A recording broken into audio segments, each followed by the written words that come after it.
Then God began to create. He commanded the light to come.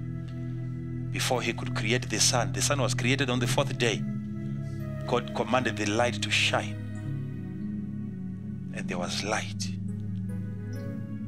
And he commanded the waters to give way. There's no creation of the water there. Open up! And the earth appeared. And he gathered the waters together and he called them seas and oceans. And under those oceans, for your own information, some of you think under the ocean it's flat. Under the ocean, there are mountains. There are mountains that you can't climb under the ocean. Mountains. Because all of those mountains were once outside.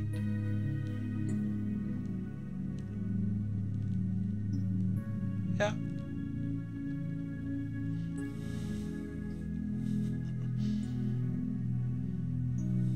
This is before God could create man. So now, when God said, no, I have to do something about this planet, he sat down the Godhead and they said, let's come up with a strategy. Now let us make man in our own image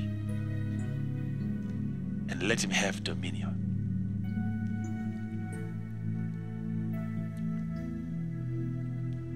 Let him have power.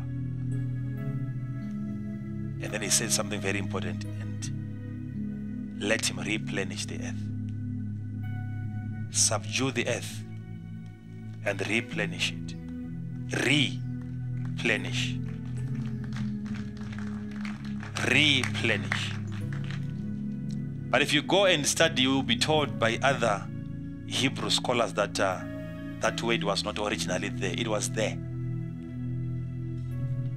It was there because it doesn't just appear there. It appeared even when Noah came out of the ark. God said again to Noah, replenish the earth. Which means even if we were going to have Genesis chapter 1 verse 1, from the time Noah came out of the ark, it was still going to sound the same. Replenish and subdue.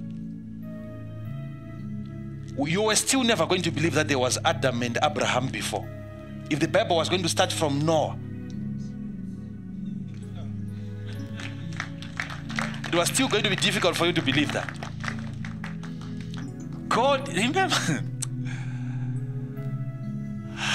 be fruitful and multiply and replenish the earth. Exactly what he told Adam. Replenish. What is to replenish? Do it again. Fill it again. Which means it was once full.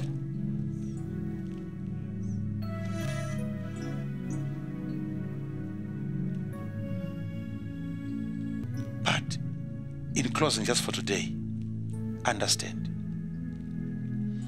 that when God finally created man and he put him in the garden and he planted a tree there, and he said, you can eat of any other tree, but the tree of knowledge of good and evil, you shall not eat of it. God knew it, that the devil was already around, or Lucifer was around. And Lucifer was given a portion and inheritance. Do you know that Lucifer has the legal rights to tempt anybody who claims to love God? Yes? Including Jesus himself, he had to be tempted by the devil. So for Lucifer to really have that platform, God was supposed to create a temptation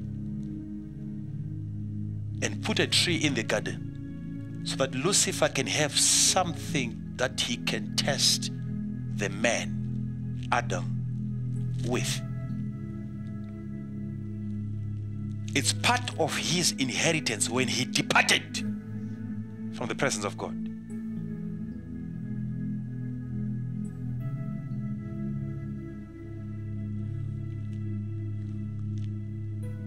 You might see him as an evil person, but he's there also to verify. And to a certain extent, it looks as if even God relies on him so much so that because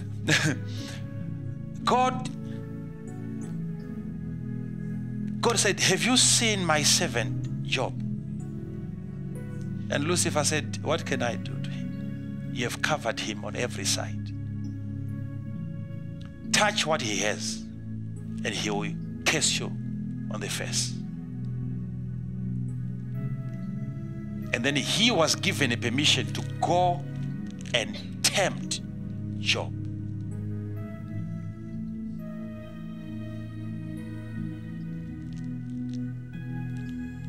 That's why when Jesus said, I will build my church and the gates of hell shall not prevail against it, which means when Jesus builds his church, he has to invite the gates of hell to test whether it is his church or not. God himself actually uses the devil to verify whether you are genuine or not. Go and test my servant Job. Go and try. Go and try. So the first man, Adam, was placed in the garden, but there was supposed to be a temptation there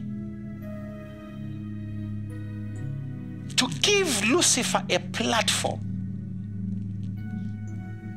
And Lucifer knew it, that I was the first person to be down here in the garden.